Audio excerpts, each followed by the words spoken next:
War stopped time here. Bombs and artillery scorched this village in northern Ukraine. Russian occupation ravaged the minds of its people. The story of what happened in Yahidne is just emerging, revealing how the Russian army held this village hostage for more than 30 days. Sophia shows us the underground bunker in her shed where she first hid from the fighting. She says she had food stored here that the Russians ate. This is where she slept. Sophia says Russian soldiers went door to door, rounding people up and taking them at gunpoint into the basement of the village school.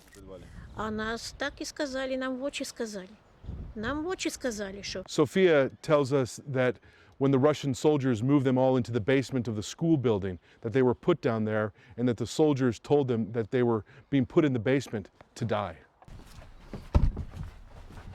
A woman named Natalie took us into the basement where she was trapped. I was in a stupor, Natalie tells me. I was just sitting there praying, hoping it would all stop soon.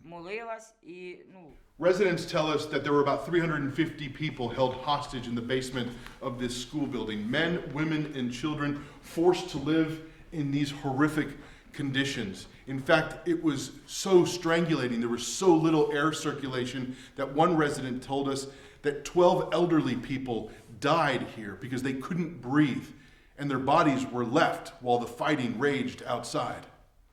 These are some of the only known images captured in the school's basement. The faces say it all. She's telling me that about 35 people slept in this small room. Nobody could lay down. They slept kind of sitting with their knees up against their chest.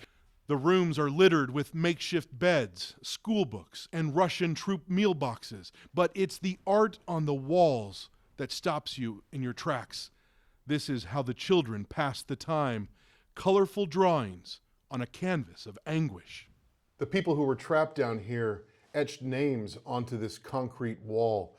They marked the days with a calendar, crossing out the days as they went by. Everything down here has the feel of a World War II era concentration camp. Above the basement, Russian soldiers took over the school building. Residents say they were used as human shields. They knew the Ukrainian military wouldn't fire at the school with civilians inside. Olena grabs food from a humanitarian delivery truck and takes us to her home. Russian soldiers threw grenades through her windows and defecated on the house floors. She was also held hostage in the school basement with her one-year-old daughter. Did you think you were going to survive that?